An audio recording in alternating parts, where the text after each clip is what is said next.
Good morning student. आज हमारा दूसरा दिन है लिमिट्स पढ़ने का। आई होप आप सभी लोग सुरक्षित होंगे घर पर।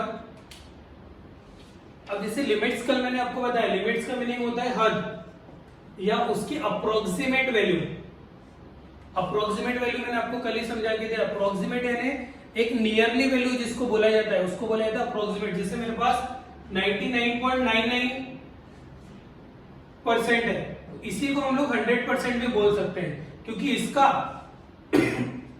100% होने में 0.001 का फर्क रहता है, तो इसलिए हम लोग इसको 100% बोल सकते हैं। उसी का नाम रहता है लिमिट्स। आज मैं आपको लिमिट्स के कुछ नए प्रॉब्लम लेकर आपको बताता हूं कि अपन लिमिट्स को कैसे पुट करते हैं। फिर से एक और बार मैं आपको रिवाइज कर देता हूं। अभी जो मैं आपको पढ़ा रहा हूं वो प्रॉब्लम है डायरेक्ट लिमिट्स के। डायरेक्ट लिमिट्स का मीनिंग होता है कि उसकी अपन डायरेक्ट वैल्यू पुट कर देते हैं। तो लिमिट्स को जो हम लोग लिखते हैं, लिमिट्स को लिखते समय हम लोग लिखते हैं लिम। पूरा लिमिट लिखने की जरूरत नहीं रहता, उसको हम लोग लिखते हैं लिम। x टेंड्स टू 0, ये रहता है x टेंड्स, ये जो एरो का साइन रहता है ना, इसको हम लोग बोलते हैं टेंड्स टू। क्या बोला जाता है? Tends to. टेंड्स टू का मीनिंग होता है कि ये बता रहा है कि x की वैल्यू कितनी है? 0 है। x की वैल्यू कितनी है? 0। तो उसी को बोला जाता है टेंड्स टू, और हम लोग लिमिट को लिखते हैं लिम x टेंड्स टू 0। तो आज जैसे मैं एक प्रॉब्लम लेता हूं आपको, limit x tends to 0, 4x square plus 5x plus 8 ले लिया। तो हमको सिंपल क्या करना पड़ता है, जहां जहां पर x है वहां पुट करता हूं मैं 0। तो ये हो गया 4 इंटू 0 का स्क्वायर प्लस 5 इंटू 0 प्लस 8। अब कई बच्चे क्या करते हैं, 5 इंटू 0 को 5 लिखते हैं। तो किसी का भी मल्टीप्लीकेशन अगर हम 0 से करते हैं तो 0 आता ही है। तो 0 का स्क्वायर भी 0 होता है। नहीं तो कोई बच्चे इसको 0 स्क्वायर को भी 2 0 ऐसा नहीं लिखना। 4 इंटू 0 0, 5 इंटू 0 0 प्लस 8। तो आपका फाइनल आंसर आता है 8। दूसरा प्रॉब्लम लेता हूं, लिमिट x टेंड्स टू 3। अब यहां लेता हूं मैं 4x square plus 6x plus 3। तो मेरे को जहां जहां x है वहां पर क्या डालूंगा मैं? 3। प्रॉब्लम लिखा 4 इंटू 3 का स्क्वायर प्लस 6 इंटू 3 प्लस 3। 3 का स्क्वायर होता है 9, 6 3 जा 18 प्लस 3, 9 4 जा 36 प्लस 18 प्लस 3। अब मैं क्या करता हूं, 18 और 3, 18 प्लस 3 कितना होता है? 21, 21 और 36 7 हो जाता है 57। ये होती है डायरेक्ट लिमिट की प्रॉब्लम। और मैं आपको एक दो प्रॉब्लम और लेता हूं इसके लिए, तो आपको पूरा लिमिट अच्छे से समझ जाएगा। जैसे मैं लिखता हूं limit x tends to 2, x cube plus 4x plus 9 upon 9x square plus 3x plus 2। देखिए अब मैं आपको ले रहा हूं डिनोमिनेटर की प्रॉब्लम। ऊपर न्यूमरेटर में अलग टर्म दी है, डिनोमिनेटर में अलग, और यहाँ पर लिमिट है। तो इसको सॉल्व कैसे करते हैं? तो जो भी प्रॉब्लम देता है सबसे पहले इसको मैं लेट l इक्वल टू ले लेता हूं। सबसे पहले प्रॉब्लम लिख लो उसको। कल मैंने आपको पूरा समझा के दिया कल के लेक्चर में। तो ये सब समझने के पहले कल आप एक और बार प्रीवियस लेक्चर आप फिर से देख लेना। अब x टेंड्स टू 2, तो फिर से मैं क्या करूंगा, जो लिमिट है एक बार ऊपर वाले टर्म को दूंगा, एक बार नीचे वाले टर्म को। अलग अलग देना, एकदम से डायरेक्ट पुट मत करो। तो क्या x cube plus 4x plus 9 upon limit x tends to 2 9x square plus 3x plus 2। अब जहां जहां x है वहां क्या पुट करूंगा मैं? 2। तो 2 पुट करो, 2 का cube plus 4 into 2 plus 9 upon 9 into 2 का स्क्वायर प्लस 3 इंटू 2 प्लस 2। 2 का क्यूब कई बच्चे क्या करते हैं, 2 इंटू 3 करके 6 ले लेते। जो बच्चों को नहीं समझता वो ऐसे इसमें कर लेना।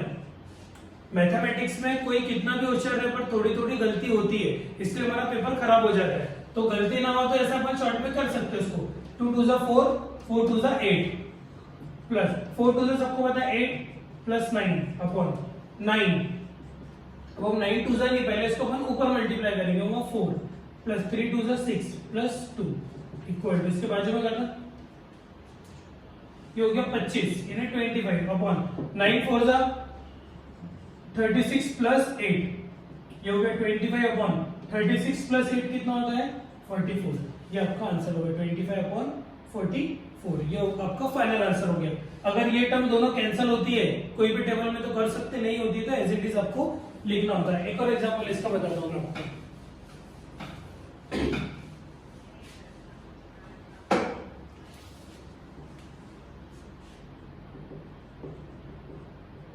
लिमिट x टेंड्स टू 5 लेता हूं मैं।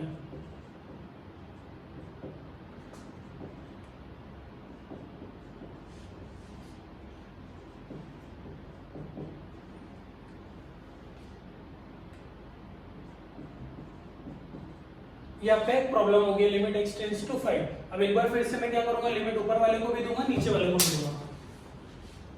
तो मैं लिखता हूं let l equal to limit x tends to 5। एक बार ऊपर वाले को दे दिया मैंने,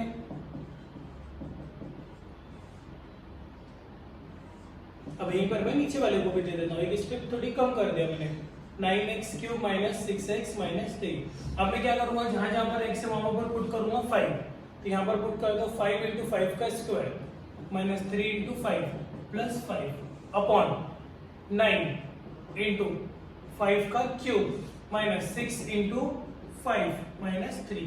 अब इसको सॉल्व करना, 5 इंटू 5 का स्क्वायर कितना होता है, 5 5 जा 25 माइनस 5 3 जा 15 प्लस 5 अपॉन 9 इंटू 5 का क्यूब कितना होता है, जिसको नहीं आता तो आप ऐसा कर लो उसको 5 इंटू 5 इंटू 5, 5 5 जा 25, 25 इंटू 5 ये होता 125 माइनस 6 5 जा 30 माइनस 3। अब ये 125 इंटू 9 कर लो, चलो अब मैं करता हूँ 25 इंटू 5 125 माइनस ये हो गया 15 प्लस 5 अपॉन ये 9 इंटू 125। इसको ऐसा कर लेंगे अपन, नहीं जमता है तो 9 5 जा 45, 45 की 5 कैरी 4, 9 2 जा 18, 18 और 4 22 कैरी 2, 9 1 जा 9 2 11। ये होता 1125, ये हो गया 1125 माइनस 20 माइनस 3। अब आप क्या कर सकते हैं, इसको पहले कर लो या इसको पहले, कुछ प्रॉब्लम नहीं होता है। तो मैं क्या करता हूँ 125 एज इट इज लिखता हूँ माइनस 15 प्लस 5 10। एक बात ध्यान रखना, जोड़ो या घटाओ बड़े का साइन हमेशा लगाओ, जोड़ो या घटाओ बड़े का साइन लगाओ। तो ये कौन हो गया 1125 माइनस 30 माइनस 3 माइनस 33। अब आप क्या करो, इसको माइनस करके लिख लो। तो 125 में से 10 गया 115 अपॉन 1125 माइनस 33, 1125 माइनस 33, 5 में से 3 गया 2, 12 में से 3 गया 9 और कैरी 1। एक मिनट, ये हो गया 12, ये हो गया 0, 12 में से 3 गया 9, ये हो गया 2 और ये 10, यानी हो गया 1092। अब ये मल्टीप्लाई नहीं होता तो डिवाइड नहीं होता तो एज इट इज इसको रखेंगे।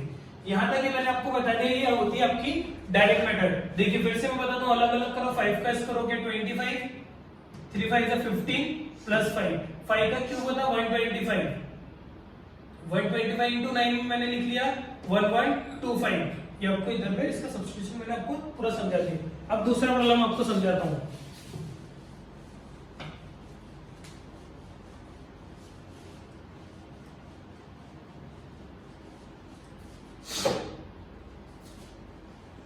अब देखिए लिमिट x टेंड्स टू 4,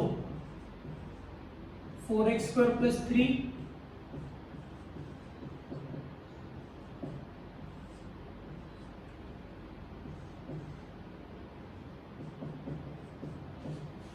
अब यहाँ पर थोड़ा अलग आता है। अब यहाँ पर क्या हो गया, 3 टर्म ब्रैकेट्स में आ गई, यहाँ पर हो गया मल्टीप्लाई और यहाँ पर हो गया डिवाइड। तो सिंपल अपन को क्या करना, फिर से एक बार लिमिट पहले टर्म को दूंगा, एक बार लिमिट दूसरे टर्म को दूंगा, एक बार लिमिट तीसरी टर्म को दूंगा।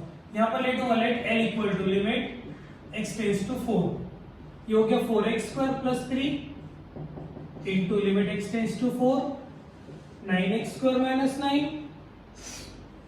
Upon limit x tends to 4 2x to the power 4 plus 5।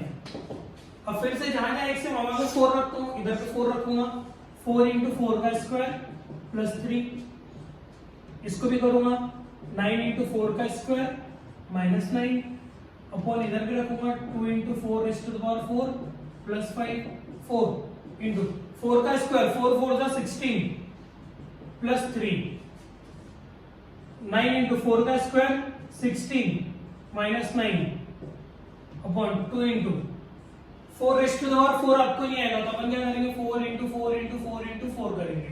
4 4 जा 16, 16 4 जा 64, 64 इंटू 4 नहीं आता है जिसको अपन मल्टीप्लाई कर लेंगे 4 4 4 जा 16 कैरी 1 6 4 जा 24 25 यानी 256 प्लस 5। अब यहाँ पर बच्चे क्या गलती करते हैं, वो लोग क्या करते हैं 16 और 3 को पहले प्लस कर लेते हैं, तो इससे आपका आंसर रॉन्ग हो जाता है। तो सबसे पहले अपन क्या करेंगे, जो टर्म्स है उसका मल्टीप्लीकेशन है, आप सबसे पहले उसको मल्टीप्लाई कर लो। यहाँ पर बता दो 16 इंटू 4, 16 4 = 64 प्लस 3। इधर पे 16 इंटू 9 नहीं आता है, आप सिंपल ऐसा करो, आप लोगों को 20 तक का तो भी टेबल लाना चाहिए। ये कितना होता है 6 9 = 54, 9 1 = 9, 9 और 5 क्या होता है 144 minus 9 upon 256 into 2, 256 into 2, 6 2 = 12, carry 1, 5 2 = 10, 11 1, carry 1, 2 2 = 4 और 1 5, 5 1 2 प्लस 5। अब 64 प्लस 3 67 इंटू, ये इंटू है यहाँ पर कुछ नहीं है, मल्टीप्लाई। 144 में से 9 गया, 144 9 नहीं जाता 4, ये हो गया 3, ये हो गया 13, 14 में से 9 गया, 14 में से 9 गया 5, तो ये हो गया 135 अपॉन 512 प्लस 5 517, ये हो गया आपका फाइनल आंसर। अब आप क्या करोगे 67 इंटू 30 135 अपॉन 517। अगर ये डिवाइड होता है तो डिवाइड करना, नहीं होता है तो कोई प्रॉब्लम नहीं। तो ये यहाँ पर मैंने आपको बता दिया डायरेक्ट लिमिट के प्रॉब्लम। अब इसी प्रकार के हर एक प्रॉब्लम आते हैं, कल हम लोग चालू करेंगे टॉपिक बेस्ड, यानी लिमिट्स में जो एक्सरसाइज के प्रॉब्लम है हम लोग कल चालू करेंगे। Thank you.